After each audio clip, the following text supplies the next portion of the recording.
Hello, hi. So ഇന്ന് ഒരു content ഉണ്ടാക്കണം തീരുമാനിച്ചു. അങ്ങനെ പിള്ളേരെ പഠിപ്പിച്ചുകൊണ്ടിരിക്കുന്ന തന്നെ എൻ്റെ മനസ്സിൽ റിലീജിയൻ അല്ലെങ്കിൽ മതം എന്നൊരു ആശയം എൻ്റെ മനസ്സിൽ വന്നത്.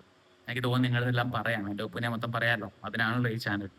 ഇനിയും സബ്സ്ക്രൈബ് ചെയ്തില്ലെങ്കിൽ ഒന്ന് സബ്സ്ക്രൈബ്, ഒന്ന് ബെൽ ബട്ടൺ അമർത്തുക, ലൈക്ക് ചെയ്യുക, മാക്സിമം ഫ്രണ്ട്സിനൊക്കെ ഷെയർ ചെയ്ത് കൊടുക്കുക. എല്ലാവരും ഒന്ന് കാണട്ടെ Jajaru talks. Okay, so welcome back to my channel Jajaru talks. I am Jajaru. Okay, so ഇന്ന് റിലീജിയൻ എന്താണ്?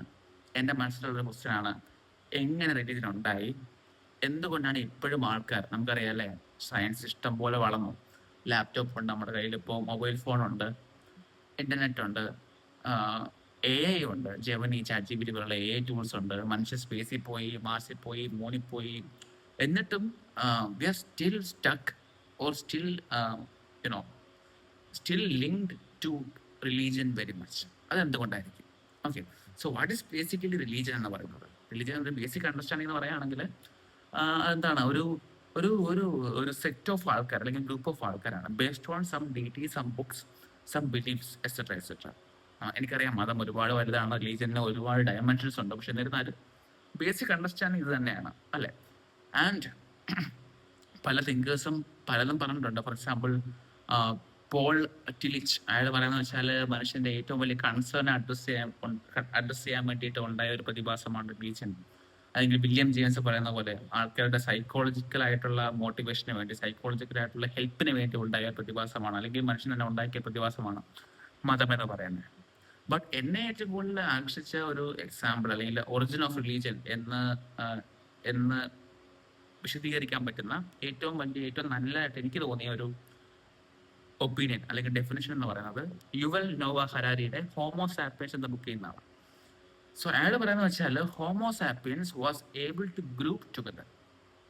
ഹോമോസാപ്പിയൻസ് അല്ലെങ്കിൽ ഹ്യൂമൻസിനെ, ഇപ്പോഴത്തെ നമ്മുടെ ഹ്യൂമൻസിന്റെ ആൻസസ്റ്റേഴ്സിനെ ഗ്രൂപ്പ് ആകാൻ സാധിച്ചു. ആ ഗ്രൂപ്പ് ആകാൻ സാധിച്ചതിന്റെ ഒരു പ്രധാന ഘടകമാണ് റിലീജിയൻ. എങ്ങനെ? നമ്മുടെ ഹോമോസാപ്പിയൻസിന്റെ കാലയളവിൽ ഹോമോസാപ്പിയൻസിന്റെ കൂടെ തന്നെ ഇവോൾവ് ചെയ്തു വന്ന മറ്റൊരു സംഘം ഓഫ് ആൾക്കാരുണ്ടായിരുന്നു. That was Neanderthals. നമ്മൾ കരുതുന്ന പോലെ ഒരു പോയിന്റിൽ നിന്ന് രണ്ടായിട്ട് പോയതോ അല്ലെങ്കിൽ പരിണമിച്ച നിയാൻഡർതൽസിൽ നിന്ന് ഹോമോസാപ്പിയൻസ് പരിണമിച്ചല്ല. They are two distinct creatures. One is Homo sapiens, one is Neanderthals. So Neanderthals എന്ന് പറയുന്ന ആൾക്കാർ, അല്ലെങ്കിൽ ആ ഒരു ജീനിൽപ്പെട്ട ആൾക്കാർ, ഇത് രണ്ട് ജീനാണ് കേട്ടോ. സോ നിയാൻഡർതൽസ് എന്ന് പറഞ്ഞാൽ അവർ ഭയങ്കര സ്ട്രോങ് ആയിരുന്നു. ദേ വർ ടോളർ, ഷാർപ്പർ, സ്ട്രോങ്ങർ, ഹോൾസിന്റെ പരസ്യം പോലെ. സോ അവർക്ക് വലിയ ബ്രെയിൻ ആയിരുന്നു, നല്ല മസിൽസ് ഉണ്ടായിരുന്നു, നല്ല സ്റ്റാമിന ഉണ്ടായിരുന്നു, ടോളായിരുന്നു. സോ എന്തുകൊണ്ട് ഹോമോസാപ്പിയൻസിനെ കാരണം സുപ്പീരിയർ ആയിരുന്നു. സോ ഹോമോസാപ്പിയൻസിന് ഇവിടെ ഒരു ആർക്ക് റൈവൽ, അല്ലെങ്കിൽ കോമൺ ആയിട്ടൊരു ആർക്ക് റൈവൽ അല്ലെങ്കിൽ എനിമി അവരെ സർവൈവലിന് തന്നെ ബാധകമായിട്ട് വരികയാണ്. സോ ഹോമോസാപ്പിയൻസിന് ഇത് എങ്ങനെയും മറികടന്നേ പറ്റത്തുള്ളൂ. So what they did was, homo sapiens was able to become a group അല്ലെങ്കിൽ സ്മോൾ ഗ്രൂപ്പ്സ്. പക്ഷെ നിയാൻഡർതൽസിന് അത് പറ്റിയില്ല. നമുക്കറിയാം, ഇത് ആരോഗ്യം കൂടുമ്പോൾ അല്ലെങ്കിൽ സ്വയം മറിയുന്നത് നമുക്ക് തോന്നുമ്പോൾ നമ്മളെ ഈഗോ ഹേർട്ട് ആവുന്ന രീതിയിൽ നമ്മൾ ടീമായിട്ട് പ്രവർത്തിക്കാൻ ഭയങ്കര പാടായിരിക്കും. സോ അതുപോലെ തന്നെ ഹോമോസാപ്പിയൻസിന് പക്ഷെ അത് മാറി ചിന്തിക്കാനും ഗ്രൂപ്പായി വർക്ക് ചെയ്യാനും സാധിച്ചു. ആ ഒരു ഇവന്റാണ് ഹോമോസാപ്പിയൻസിനെ ഈ എക്സ്റ്റിൻഷനിൽ പോവാതെ പിടിച്ചു നിർത്തിയത്. Neanderthals were extinct. Okay, so Homo sapiens മാറി, ഇപ്പൊ നമ്മൾ ഹോമോസാപ്പിയൻസ് ആയിട്ട് മാറി.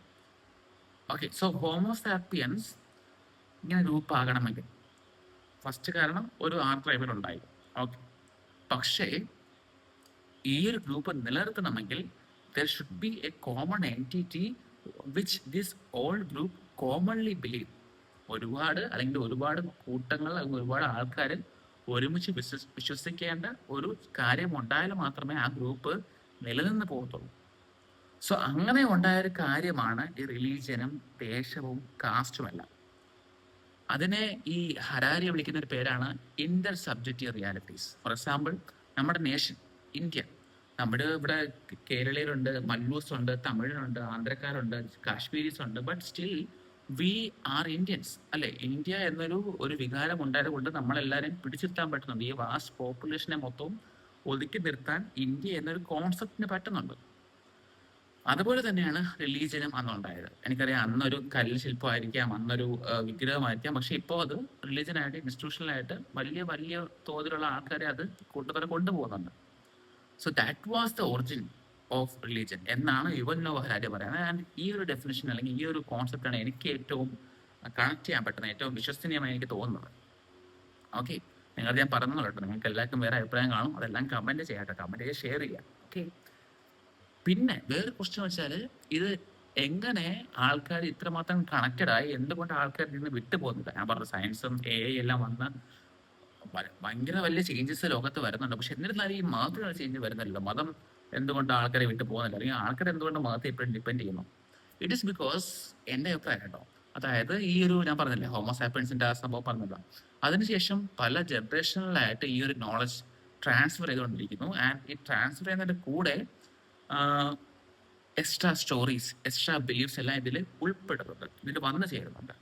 Okay, different interpretations, different stories are coming together to form the belief more stronger, to make the belief more stronger. മാത്രമല്ല ഇത് കൂടാതെ സംഭവം വെച്ചാൽ politics is always using this religion. നമുക്ക് ഒരു ബി.എസ്.സി നോക്കുവാണെങ്കിൽ, ഇന്ത്യയിൽ നോക്കുവാണെങ്കിൽ, റിലീജിയനെ ഭയങ്കരമായിട്ട് യൂസ് ചെയ്യുന്ന ഒരു കാറ്റഗറിയാണ് ഈ പൊളിറ്റിക്സ് എന്ന് പറയുന്നത്. So politics is inevitably linked to the public sphere of any individuals. അല്ലെ? മാത്രമല്ല വി ക്യാൻ സീ ദാറ്റ് ഈ ഒരു റിലീജിയൻ ഭയങ്കരമായിട്ട് ഇൻസ്റ്റിറ്റ്യൂഷണൽ പരമായിട്ടുണ്ട്. For example temple, churches, mosque.